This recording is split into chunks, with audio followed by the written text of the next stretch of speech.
Welcome back to Reddit R Us. Today we are discussing what family secret was finally spilled in your family. Just a heads up, the content of today's video will contain dark, possibly gut-wrenching, mature subjects that might leave you feeling shook, so feel free to click out if you're not comfortable with that. Viewer discretion is advised. With that said, let's get into it. Story 1. My sister cheated on her husband throughout her entire marriage, to the point that all three of her kids have different biological fathers. That's close to mine. Sister cheated on hers for 10 years. The guy she finally left her husband for was a physician's assistant, involved with theft, sale of prescription meds, and ended up being the killer in a murder-suicide 2 years later with his co-conspirator. Story 2. My grandma didn't drive. I thought she couldn't, but it was just never discussed. One day when I was maybe 7 or 8, I'd been trying to get anyone to drive me to the store for candy. We were visiting my aunt and uncle. Grandma lived with them. They had Biddle honey at the local store, which I could no longer get at home, but no one wanted to take me to the store. Finally, I said I'd just ask Grandma, and my cousin chimes in with, "Grandma can't drive." "Oh, you bet your sweet ass I can drive. They just don't let me." Grandma had overheard, and she was in high dudgeon. But that's all that was said about it, and my aunt finally took me to the store, so I forgot about it. Years later, when I'd just gotten my license, I asked my mom what was up with Grandma not driving. She explained that during Prohibition, Grandma bootlegged alcohol for moonshiners. She was very successful at it. She was so successful at it that when the moonshiners were finally busted, even though the revenuers never caught my grandma, her license was suspended by the state to never be reissued. Later in life, she was told she could petition for it back, but it came with an admission of guilt or some such. She told him to go to hell. Not gonna lie, OP got me in the first half. I thought something life-changing happened to Grandma's health, which didn't allow her to drive. Come to find out she's a straight savage bootlegger pushing alcohol. The Prohibition era was an insane time to live in. Nowadays, alcohol is so easily accessible. Story 3. My great-great-grandfather was exiled and banned from Missouri for being a sheep thief. Story 4. My aunt wasn't my grandfather's child. He met my granny when my aunt was a very sick infant. She had polio and wasn't expected to survive. My granddad married my granny so she could get on his insurance and move to an area that had proper medical support. My aunt was the first infant to survive open heart surgery at Yale New Haven Hospital. And although she had to be in leg braces most of her childhood, she had a great, although not long enough, life. My granddad loved her like she was his own, and I never knew until she went to her biological dad's funeral when I was a teenager. What a heartwarming story. Respect to OP's grandfather. He has such a kind soul. I kept reading the thread and OP commented that Granny had actually run off after their dad was born, but then she came back after a few months. Also, that the grandfather had a drinking problem. These details don't shock me because humans aren't perfect, they have their vices. As long as they are trying their best to do good, that's all we can ask for. Story 5. Relative did not just fall off a bridge with her baby, she jumped. It seems obvious in hindsight, but they reported it differently both in the news and to younger family members. I used to work in a field dealing with suicide prevention, and even though some may see the passing as a result of suicide, a lot of family members and loved ones have a very difficult time coping with the idea that the victim passed due to these circumstances, especially when children are involved. This is not uncommon to report differently, as it is not something a lot of families are able to come to terms with, and understandably. I am really sorry to hear about your relative though, and I hope some of the wounds have somewhat healed over time. Story 6. My grandmother recently died. She was famous in our town for her amazing cooking and catering, in particular her turkey dinners. Notably, her gravy was absolutely amazing, so delicious. She had a heart attack several years ago, and her near-death experience convinced her to share some of her secret recipes with me, all except for her gravy recipe. When she died this spring, I was going through her pantry and found an entire bucket of KFC gravy mix. She was literally using KFC gravy mix as a base to make her incredible gravy. Huge scandal, LMAO. Grandma was still cooking fire in the kitchen, so don't knock her game. She probably still added her own twist to the gravy mix to make it hers, because I think people would recognize if it was just KFC gravy mix on its own. Grandmas, for the most part, always make such good food. I know my grandma did. Story 7. I started having problems with my teeth. Spontaneous abscess that resulted in multiple root canals. My dentist did some looking into what the cause might be and found some really odd abnormalities with my incisors, roots, and nerves, the teeth that had been afflicting me. So he sent out requests for help to a couple of professors he knew in the field. When my next appointment came up, he was really quiet for a bit before verbally stumbling about. It turns out that what was happening with my teeth was a classic sign of inbreeding, and he was super uncomfortable giving me the news. I brought it up to my mom and she was just like, "Oh, well, yeah, didn't you know?" What the Of course I didn't know. Turns out that not very far back in the family tree, several of my relatives decided that it was a good idea to get married to one another, and no one bothered to mention it, ever. The small town where I live is 85% my relatives, no joke. I hadn't even met all of them, that's how many there are. I had made a big point of going far away from my hometown to meet my husband, married 12 years this June, because I was afraid of having children with someone that might be my cousin, only to find out 5 years after we had been married that I was in fact a product of inbreeding. My husband and I are not related at all. Story 8. That my grandfather was an atomic soldier. Instead of sending him to fight in the Korean War, they sent him to Nevada, where, after having him turn away from the initial flash, he witnessed the mushroom cloud. After that was over, he was ordered to march to the detonation point, where he was unwittingly exposed to high amounts of radiation. Luckily for my family, my grandpa is now in his 90s, even after a few cancer scares, and the rest of us, my mom, aunt, cousins, sisters, and I, are cancer-free and fairly healthy. But this is medical information that we really should have known earlier. Wow, he most definitely is a super soldier. Story 9. After my mom died, I found out the real story behind my parents' marriage.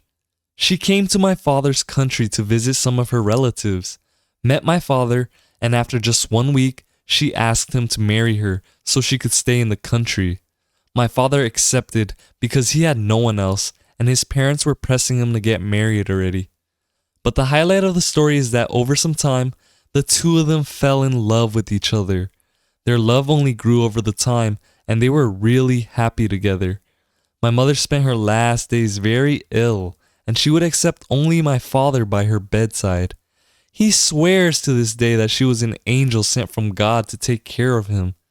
I am shocked that they got married just like that, out of the blue, and ended up loving each other so deeply. I can only hope to have as good and loving marriage as they had. Story 10. My dad fathered a child in high school. His side of the family knew, and my mom. We found out years after he died that we have a half-sister. A buddy of mine met a girl at a bar. They totally hit it off. He told his parents about her, and his dad took him outside and told him not to date her because she was his half-sister. Okay, buckle up. I recounted this story before, but this comment resonated. Here's how we found out. Dad got a girl pregnant, and she decided to go it alone. She moved across the state and had my half-sister. She met a guy, married, and he raised her like she was his own. They had no other children. She didn't reveal my dad's identity until after he died. Apparently, she contacted my grandma and mom, but they kept it from us. Years later, half-sister has a kid with medical issues and needs to know family medical history. She contacts mom and grandma, who, again, don't tell us. Meanwhile, after dad died, my uncle had prints made of a favorite picture of dad. He gets them framed and gives them to all his kids, as well as my grandma, aunts, and uncles. Mom gets a picture to our half-sister after their secret meeting. Fast forward another few years, my brother and his roommate live in a nearby large city and hit a bar and pick up and bring home some ladies to sleep over. The next morning, my half-sister sees a photo of my dad on the mantle, turns white, and asks, "Whose picture is that?" "That's my roommate's dad. He died a long time ago. I need to talk to your roommate. She lived her entire life across the state, hundreds of miles. Her friend was going to school in a large city near our hometown. She was visiting and they decided to go to the bar. They get picked up by my brother and his roommate. That's how we found out. My brother went to my grandma and asked about her, and grandma first denied it, then gave in and spilled the beans. Small world. Story 11. In the 1970s, a dead girl was found on my grandpa's property. Everyone, including the local police, just assumed she was in with a bad crowd and murdered by drug dealers. In the 90s, some of his grandkids came forward about all the mallet. After that, people started to realize Grandpa probably killed that girl. Story 12. My dad always thought his father who raised him wasn't his biological dad, and the father thought the same. He was treated terribly by his father because the father was told he couldn't have children, and my father was born prematurely, but at a healthy weight. So everyone assumed my grandmother had an affair and got pregnant with my dad. It was to the point that after my grandmother died, my grandfather failed to even mention to his new wife that he had a son and grandchild, me. Years later, my dad gets an ancestry DNA test for him and me. He finds out that his dad was actually his biological dad. It was shocking and sad. This is indeed sad. Thankfully, DNA tests are easily accessible today so that people that aren't sure of their family history and want to discover it can easily do so. I wonder if the grandfather would have treated the dad better if he had concrete evidence that the dad was really his offspring. The cynic in me says that the grandfather would deny the DNA test and say they fabricated it. I mean, he went as far as not mentioning the son and grandson to his new wife, even though he had raised them. He must have really hated the son, sadly. Story 13. Found out my grandma had a baby as a teenager and was forced to give him up for adoption by my great-grandparents. 40 years later, he found us. I got chills thinking about that 40-year-long journey it took him to find his blood family. It's also sad thinking that the grandma was forced by the great-grandparents to give her baby up for adoption. I mean, what if she had actually wanted to keep her baby? It is sad, but also a harsh reality in this world. I hope that him meeting his blood family gave him the closure he needed. Story 14. About a month ago, my mother-in-law's 88-year-old sister revealed on her deathbed that her husband's best friend was actually the father of all 4 of her children. Her husband was an abusive grade-A jerk by all accounts. While everyone was shocked, no one was saddened by this news. Story 15. My uncle served in Vietnam. While over there, his troop found a baby that had been orphaned or abandoned. They aren't sure. My uncle was shipping back to Australia soon and wanted to adopt him, but my aunt said no. They'd only been married about 4 months when he was drafted, so while I don't agree with my aunt's actions and generally don't like her as a person, I can understand why she said no. My uncle's troop found a family to raise the baby, and that's the story the whole family knows. The secret is that my uncle and some other guys from his troop stayed in contact with the family and the kid, sending them money every month to help raise him, and then to help him go to university, and eventually helped him and his adoptive family move to Australia in the late 90s. My aunt and the rest of my family had no idea all this time.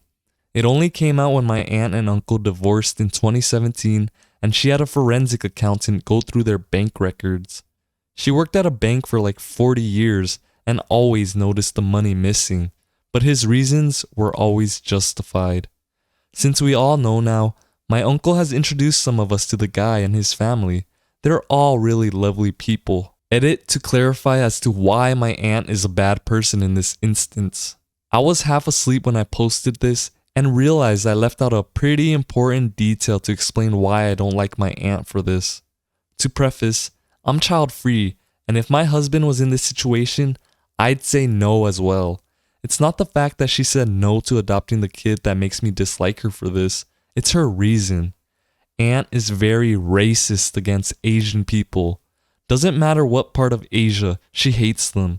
She's the kind of person who will yell, Go back to your own country, at random strangers who even vaguely look like they may have Asian ancestry. She also cut contact with my cousin, her daughter, because my cousin's husband is half Japanese. She said in front of my family with no shame that if the kid hadn't been Asian, she would have said yes to adopting him. Story 16. When my mother fell ill and I took over her finances, I found thousands of pounds of gambling debt on all her credit cards. Then, I found adoption papers for a child she'd had before me that she'd never mentioned.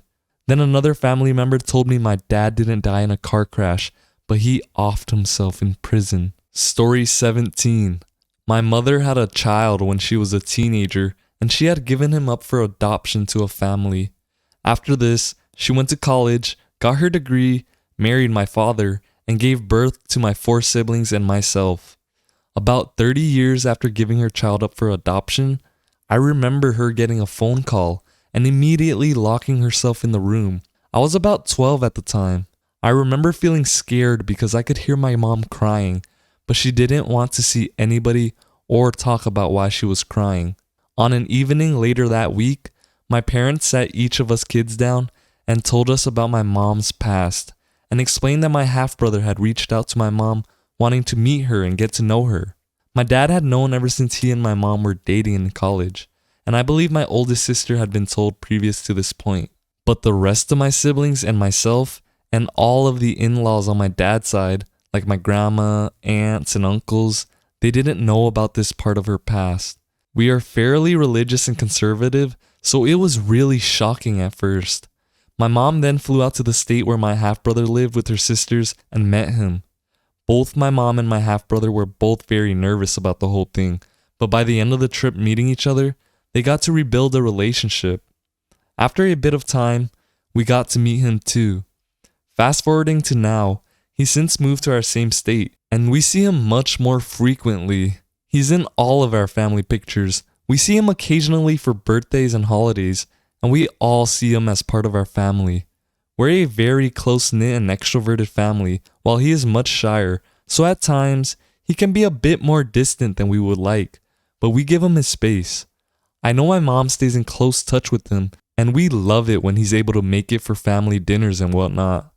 Back then, I was the youngest, and up till then, the only boy in my family, so I loved learning that I had an older brother. Now that I'm an adult, I sometimes get his old clothes because we're roughly the same size. He's got good taste too, so I really lucked out. I love that this family secret was spilled and that we were able to welcome my brother into our family and have him in our lives. On a wholesome scale, I would rate this a solid 10 out of 10. From OP's father being accepting of OP's mother's past when they met in college, all the way to the fairly religious and conservative family being accepting of OP's half-brother and including him in all the family events. They could have easily alienated both the mother and the half-brother after finding this big secret out, but they chose not only to be accepting, but to go above and beyond to make the half-brother feel so loved. Story 18. I grew up in a Mexican family and have 2 younger cousins. My aunt married another Latino guy who basically looked white. The oldest child was a girl and came out looking exactly like her dad, full stop. The second was a boy and came out looking like his mom, maybe? He was dark, like I'm half black and this kid is darker than me. But his mom was pretty brown as well, so we thought nothing of it. Kid looks like his mom. Well, fast forward 16 years later, they're divorced and hate each other. The daughter was always treated like a princess. The boy was rather spoiled too, but very much sought out his dad's approval, which he just wasn't getting. He couldn't figure out why. He's acting out, getting in trouble, running with gangs, boo-hoos about his dad all the time. Well, Dad had enough and flat out told him, "You're not my kid. Your mom is a gardening tool, and I don't know who your dad is." He even was kind enough to offer up a paternity test. His mother never said jack about it. She took the ostrich approach and hoped it would go away. We know now his dad was a Pacific Islander, and while there is one who has always been a family friend for many years, he took a paternity test too and was completely cleared. So the mystery remains on who she cheated on her ex with. She says she doesn't even know. The mom is pretty fishy in this story. Like, how do you not know who the father is? She either does know and is keeping it a secret for all of eternity, or she has slept with too many people she lost track of them all. Or perhaps she was extremely drunk when she did the deed. Thanks for watching, and be sure to subscribe for more crazy Reddit stories.